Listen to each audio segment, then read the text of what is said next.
Welcome to current शिक्षा। I hope आप सभी लोग बहुत अच्छे होंगे और आपकी तैयारी भी बहुत अच्छी चल रही होगी। आज इस वीडियो में हम लाइट से यहाँ पर जो इंपॉर्टेंट पॉइंट्स बचे हुए हैं उसको हम कवर करने वाले हैं और हम लोग यहाँ पर आज जो है लेंस जो है इसको समझने वाले हैं।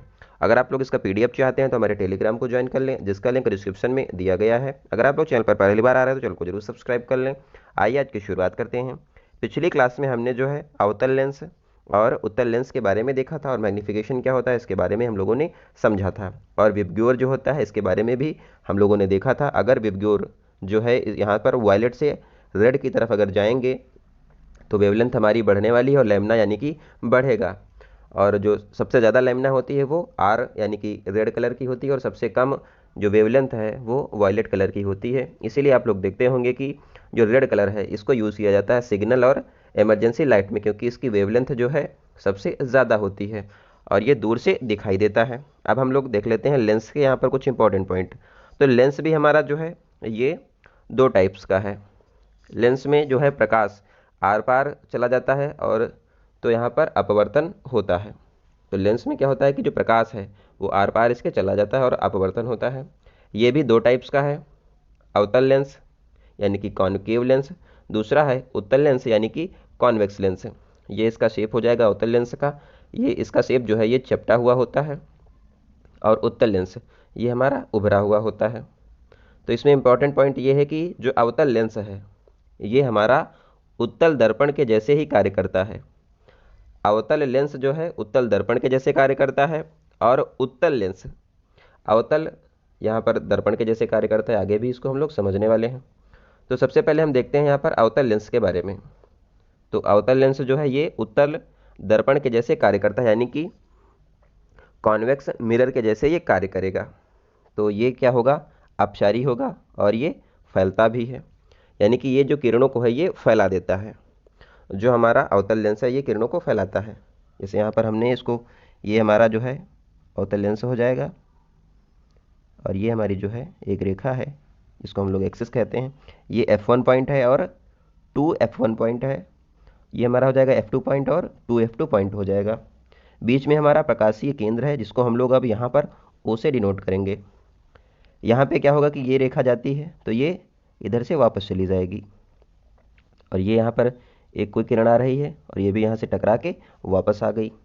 इसमें जो होगा अवतल लेंस में फोकस जो दूरी आती है वो हमेशा निगेटिव में आएगी और P लेंस की शक्ति जो होती है वो भी यहाँ पर निगेटिव में आती है। उत्तल लेंस के बारे में कुछ देखते हैं।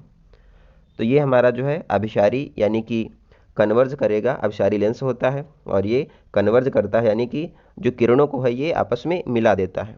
जो यहाँ पर हमारी रेज आती हैं उनको ये मिला देता है। जैसे कि इसका फिगर है, इसको देखते हैं एक बार। ये हमारा फिगर हो गया, ये एक्सिस है हमारी इसकी और ये 0 पॉइंट हो जाएगा, हमारा प्रकाशीय केंद्र है। F1 पॉइंट है और 2F1 है और ये हमारा हो जाएगा F2 और 2F2 यहाँ पर पॉइंट है। यहाँ से एक किरण आई और ये टकराई इससे, फिर क्या होगा, ये F2 से यहाँ पर क्रॉस करेगी और दूसरी किरण यहाँ से आती है और ये भी यहाँ से क्रॉस करती है। तो जहाँ पर दो बिंदु मिलते हैं आपको पता है कि इमेज वहाँ पे फॉर्मेशन होने वाला है। और इसमें क्या होगा कि फोकस दूरी और लेंस की शक्ति जो है ये हमेशा पॉजिटिव रहेगी। ये पॉइंट आपको समझ में आया होगा। आगे देखते हैं। यहाँ पर दो रोग होते हैं जिसमें अवतल लेंस और उत्तल लेंस का यहाँ पर प्रयोग किया जाता है। इनको देख लेते हैं। निकट दृष्टि दोष यानी कि जिसको हम लोग मायोपिया कहते हैं, इन दोनों जो रोग हैं इनको हमने बायोलॉजी की जो क्लासेस हैं उसमें कवर किया है। अगर आप लोग डिटेल में देखना चाहते हैं तो आप लोग बायोलॉजी वाली जो सीरीज़ प्लेलिस्ट बनी हुई है उसको भी एक बार ज़रूर देख लें। निकट दृष्टि रोग, इसमें होता यह है कि प्रतिबिंब रेटिना पर बनने की बजाय पहले या आगे बनता है। इसमें होता है कि रेटिना पर प्रतिबिंब नहीं बनता, यानी कि इमेज रेटिना पर नहीं बनती है, या फिर पीछे बनेगी या फिर आगे बनने वाली, या फिर पहले बनेगी या फिर आगे बनेगी। और इसमें निवारण के लिए अवतल लेंस का प्रयोग किया जाता है। किसमें, निकट दृष्टि दोष में। इसमें होता है ये कि दूर की वस्तु जो होती है वो साफ नहीं दिखाई देती है। ये आपको समझ में आया। दूसरा पॉइंट है दूरदृष्टि दोष, इसको कहते हैं हाइपरमेट्रोपिया। इसमें क्या होता है कि जो पास की वस्तु होती है वो साफ नहीं दिखती है। यहाँ पर जो प्रतिबिंब है रेटिना पर ना बनकर रेटिना के पीछे बनता है। निकट दृष्टि दोष में आगे बन रहा था और दूर दृष्टि में यहाँ पर पीछे बनेगी जो हमारा प्रतिबिंब होगा, रेटिना के पीछे बनेगा हमारा प्रतिबिंब। और इसका निवारण करने के लिए उत्तल लेंस का प्रयोग किया जाता है। ये एग्जाम में बहुत पूछता है कि उत्तल लेंस और अवतल लेंस का प्रयोग किस किस में किया जाता है, तो आप लोग ध्यान रखें। निकट दृष्टि दोष में यहाँ पर अवतल लेंस का प्रयोग करते हैं और दूर दृष्टि में उत्तल लेंस का प्रयोग किया जाता है। नेक्स्ट पॉइंट है, यहाँ पर जो है उत्तल लेंस को यहाँ पर प्रदर्शित किया गया है। इसमें इमेज कैसे बनती है तो ये पॉइंट आप लोग देख लें, उसके बाद हम लोग यहाँ पर जो है इसके जो सारणी बनी है उसके माध्यम से भी समझेंगे कहाँ पर क्या इमेज बन रही है। तो उत्तल जो लेंस है ये कैसा कार्य करता है, तो ये हमारा अवतल दर्पण के जैसे कार्य करने वाला है। तो जैसे कि कंडीशन पिछली क्लास में हमने देखा था, अवतल दर्पण में बन रहा था प्रतिबिंब कहाँ बनेगा, अगर इन्फिनिटी पर है तो ये बनता था फोकल दूरी पर, उसकी विशेषताएं क्या हो जाती थी, बिंदु के जैसा होता था, वास्तविक और उल्टा होता था। अगर हमारा जो वस्तु की स्थिति थी अवतल दर्पण में यहाँ पर सेंटर ऑफ कर्वेचर पर होती थी, और तो प्रतिबिंब हमारा कहाँ बनता था, वो भी कर्वेचर पर बनता था, यानी कि सी पर जो बनता था। और वस्तु कैसी होती थी, इमेज जो है वस्तु के बराबर बनने वाली थी। तो यहाँ पर भी क्या होगा, उत्तल लेंस जो है ये हमारा कार्य करता है अवतल दर्पण के जैसे। जैसे कि हम लोग यहाँ पर देखते हैं, ये हमारा उत्तल लेंस हो जाएगा, ये हमारा उत्तल लेंस है। यहाँ से एक किरण निकलती है, तो वन पॉइंट से जो निकलेगी वो तो सब तो यहाँ पे एक टकराएगी जब, और उसके बाद ये जो है नीचे चली जाएगी, तो ये फोकस से जो है आगे बढ़ेगी। तो ये आपको पता है कि कोई बिंदु जो, अगर कोई भी वस्तु जो है इनफाइनाइट पोजीशन पर रखी है, अगर वो लंबवत यहाँ पर जो है इसके पैरेलल जा रही है तो वो फोकस से निकलती है। तो ये हमारा फोकस F2 पॉइंट है, ये F1 है और 2F1 हो जाएगा, और ये हमारा 2F2 है। तो यहाँ से निकलेगी तो ये आगे यहाँ पर जाती रहेगी। इसके बाद जो है एक किरण और निकलती है दूसरी पोजीशन से, इसको यहाँ से देखते हैं, तो ये हमारा क्या होगा, ये जो है यहाँ पर मिलेगी, तो ये हमारी दूसरी इमेज बन जाएगी ये वाली। तीसरी जो इमेज है यहाँ पर किरण जाएगी नीचे से, एक तो सब में कॉमन है, यहाँ पर दूसरी जो है ये तीसरी जो है ये जा रही है यहाँ से, तो ये हमारी इधर बनने वाली है, ये हमारी तीसरी पोजीशन बन जाएगी। तीसरी इमेज यहाँ पर फॉर्मेशन होगी F2 के पास में 2F2 पर, और 4 वाली जो है ये हमारी यहाँ से चलेगी और ये लेंस से क्रॉस करेगी और ये फिर नीचे यहाँ पर बनने वाली है। तो ये क्या होगा, हमारी इमेज का फॉर्मेशन होगा। ऐसे यहाँ पर देखो 5 वाली भी जो है ये यहाँ से चलती है और ये इधर जाती है, तो ये इधर फॉर्म हो रही है। इसके अलावा जो 6 वाली है आप लोग देख पा रहे होंगे, जैसे कि ये है, ये 6 है, ये क्या होगा, एक तो यहाँ से चली और ये यहाँ पे क्रॉस कर गई, ये तो हो गई सबके में कॉमन, और एक यहाँ से जब चलेगी तो सेंटर ऑफ जो यहाँ पर O है इससे निकलेगी और ये नीचे को जाएगी। तो ये होता ये है कि लगता तो नहीं है कि कहीं आगे मिलने वाली है, क्योंकि एक जो है वो इधर जा, ये वाली जो है इधर जा रही है और ये इधर आ रही है, तो ये दोनों मिलेंगी तो आगे नहीं, ये कहाँ मिलेंगी, पीछे मिलने वाली हैं। तो इनको अगर हम लोग इधर बढ़ा दें, ये इधर, तो ये इधर बढ़ेगी, तो ये हमारा 6 पॉइंट यहाँ पर है, ये हमारी वस्तु है और ये हमारा जो है प्रतिबिंब बन रहा है, मतलब कि ये एक ही साइड में बन रहा है, यही अंतर यहाँ पर है। इसको हम लोग अब सारणी में समझ लेते हैं। देखो यहाँ पर हमारा बिंब है और ये हमारा प्रतिबिंब हो जाएगा, इसकी विशेषता यहाँ पर है। अगर हमारा बिंब जो है इनफाइनाइट पोजीशन पर रखा है तो हमारी जो प्रतिबिंब है ये F2 पर बनेगा। आप लोग अगर पिछला वाला क्लास देखे होंगे तो आपको अच्छे से समझ में आने वाला है, क्योंकि अवतल दर्पण में सिर्फ यही हो रहा था। अगर बिंब जो हमारा इनफाइनाइट पर था तो प्रतिबिंब हमारा वहाँ पर F था, तो यहाँ पर F2 पर बन रहा है। विशेषताएं बिंब की क्या हो जाएंगी, प्रतिबिंब की क्या होंगी, बिंदु के जैसा बनेगा, वास्तविक और उल्टा बनने वाला है। अगर हमारा बिंब की पोजीशन इनफाइनाइट और F1 2F1 के बीच में होगी तो हमारा प्रतिबिंब जो है F2 और 2F2 के बीच में बनने वाला है। वस्तु से छोटा यहाँ पर प्रतिबिंब बनेगा।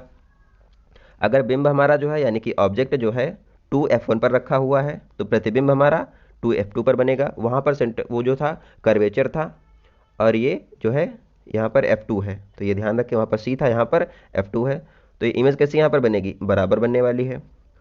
2F1 और F1 के बीच में अगर हमारा बिंदु होगा तो प्रतिबिंब जो है 2F2 और इनफाइनाइट के बीच में बनेगी, और वस्तु से यहाँ पर बड़ा जो है इमेज बनेगा। वास्तविक और उल्टा तो यहाँ पर हर कंडीशन में फॉलो हो रहा है, बस एक ही कंडीशन जैसे अवतल दर्पण में थी वैसे यहाँ पर भी है, क्योंकि ये अवतल दर्पण का अपोजिट ही है। F1 पर अगर हमारा बिंदु है तो हमारी इमेज जो है वो इनफाइनाइट पर बनेगी और वस्तु से बड़ी बनेगी। ये वाली कंडीशन आप ध्यान रखें, वहाँ पर भी ध्यान रखने वाली थी। F1 और O के बीच में अगर हमारा ऑब्जेक्ट रखा हुआ है यानी कि बिंब है, तो प्रतिबिंब जो है हमारा वस्तु की दिशा में बनेगा।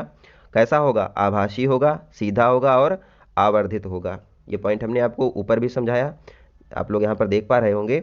अगर जो हमने बताया, अगर हमारा जो बिंब है वो F1 और O के बीच में है, यानी कि ये हमारा F1 हो गया और ये हमारा O हो गया। अगर इसके बीच में यहाँ पर जैसे था 6 वाला पोजीशन, आप ध्यान रखें, तो ये अगर यहाँ पे ऑब्जेक्ट हमारा रखा हुआ है तो इसकी इमेज क्या थी? इधर बन रही थी, अब पहले बता चुके हैं आपको। तो यहाँ पर है और इसी दिशा में बन रही है और सीधी भी बन रही है। तो यही पॉइंट आप लोग ध्यान रखें, सीधा बनेगा, आभासी होगा और आवर्धित होगा और वस्तु की दिशा में बनेगा अगर हमारा जो बिंब है वो F1 और O के बीच में होने वाला है। आगे देखते हैं। अब हम लोग यहाँ पर जो है अवतल लेंस के बारे में देख लेते हैं। अवतल लेंस कैसे कार्य करने वाला है? तो हमारा जो अवतल लेंस है ये उत्तल दर्पण के जैसे कार्य करेगा। उत्तल दर्पण में क्या होता था कि इमेज आभासी, छोटी और सीधी बनती थी हमेशा।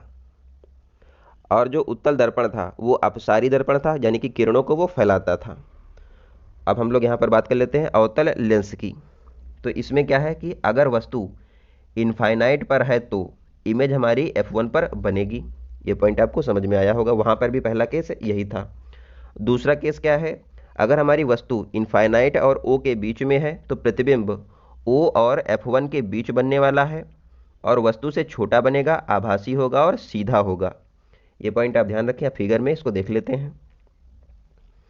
फिगर में देखते हैं पहला पॉइंट क्या हमने बताया अभी आपको। अगर हमारा जो वस्तु है अगर इनफाइनाइट पर रखी हुई है तो इमेज हमारी F1 पर बनेगी। जैसे कि ये हमारी जो किरण है ये जा रही है और यहाँ से क्या होगा कि अंदर जाएगी और फिर डाइवर्ज हो गई इधर को, और दूसरी किरण यहाँ से आई और ये इधर डाइवर्ज हो गई। ये हमारा F1 है और ये 2F1, F2 और 2F2 हो जाएगा। तो इमेज इधर, तो ये दोनों आगे चली जाएंगी तो ये इधर तो मिलेंगी नहीं।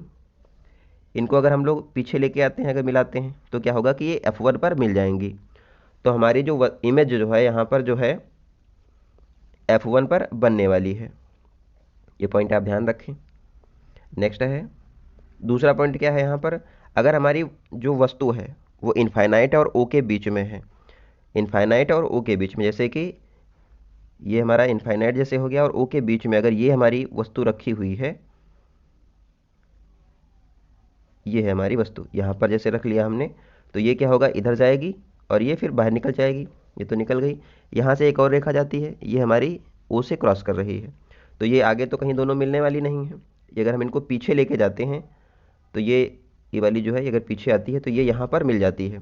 यहाँ पर हमारी जो है इमेज बनने वाली है। तो ये आप लोग ध्यान रखें। और छोटी भी इमेज बन रही है, आप लोग देख पा रहे होंगे यहाँ पर ये बड़ी है और ये छोटी है। तो दूसरी कंडीशन क्या है, अगर हमारी वस्तु जो है इनफाइनाइट और O के बीच में है तो प्रतिबिंब हमारा जो है O और F1 के बीच में बनेगा। कैसा होगा? छोटा होगा, आभासी होगा और सीधा भी होने वाला है। आई होप आपको ये समझ में आया होगा। अब यहाँ पर लेंस सूत्र जो है इसको पहले भी बता चुके हैं। लेंस दर्पण, यहाँ पर जो दर्पण सूत्र बताया था, लेकिन यहाँ पर लेंस सूत्र के जैसे ही यहाँ पर ये भी है, तो इसको देख लो। 1/F1 बराबर 1/V माइनस 1/U। जो दर्पण सूत्र था वहाँ पर जो यहाँ पर माइनस लगा हुआ, ये माइनस नहीं, वहाँ पर प्लस था, लेकिन यहाँ पर क्या है, माइनस है। ये पॉइंट आप ध्यान रखें। दर्पण में प्लस था, दर्पण सूत्र क्या था, 1/F बराबर 1/V प्लस 1/U, और लेंस सूत्र है 1/F बराबर 1/V माइनस 1/U। अगर हमारा F जो है, फोकस जो दूरी है, अगर ये पॉजिटिव आती है तो लेंस उत्तल होगा। अगर हमारा F निगेटिव आता है तो लेंस अवतल होगा। ये पॉइंट ध्यान रखें। आवर्धन यहाँ पर क्या हो जाएगा लेंस में, तो M बराबर H'/H, यानी कि V/U यहाँ पर जो है आवर्धन होगा और इसकी यूनिट जो है डायप्टर होने वाली है। लेंस की क्षमता क्या होगी, तो 1/F जो है लेंस की क्षमता होगी। F जो हमारा है ये फोकस दूरी है। अगर हमारा F जो है ये पॉजिटिव आता है तो जो हमारा P है, पावर जो है वो पॉजिटिव आएगी, तो ये हमारी उत्तल लेंस हो जाएगा। और अगर F जो है निगेटिव आता है, इसको सॉल्व करेंगे अगर कोई क्वेश्चन आता है, अगर F हमारा निगेटिव आता है तो P भी निगेटिव होगा। इसका मतलब ये है कि ये अवतल यहाँ पर लेंस हो जाएगा। ये आप ध्यान रखें। अब नेक्स्ट देख लेते हैं प्रकाश रंग। जो प्रकाश रंग है, 3 हमारे प्राथमिक रंग हैं, इन्हीं से मिलकर और जितने भी रंग हैं वो बनते हैं। प्राथमिक रंग कौन कौन से हैं, लाल, हरा और नीला, ये हमारे प्राथमिक रंग हैं। अगर लाल, हरा और नीला को अगर एक में मिला दिया जाए तो सफ़ेद कलर बन जाता है, ये भी पॉइंट आप ध्यान रखें। तीन जैसे कलर हैं हमारे प्राथमिक, लाल, हरा और नीला। अगर हम लोग लाल और हरा को मिक्स करते हैं तो पीला कलर बनता है। अगर लाल और नीला को मिलाएंगे तो मैजेंटा कलर बनेगा। और हरा और नीला को अगर मिक्स करते हैं तो मोर पंख वाला कलर जो नीला होता है वो बनता है। तो आई होप आप लोगों को ये समझ में आया होगा। अगली क्लास में हम कुछ इंपॉर्टेंट, अभी एक क्लास बची हुई है जिसको हम कल कवर कर लेंगे। तो इसका पीडीएफ आप लोग को टेलीग्राम ग्रुप में मिलेगा। आप लोग ऐसे ही अपना सपोर्ट बनाए रखें और ये जो लाइट वाला चैप्टर है ये अब यहाँ पर कंप्लीट होता है। मिलते हैं कल आप लोगों से, तब तक आप लोग अपना ध्यान रखें। धन्यवाद, जय हिंद।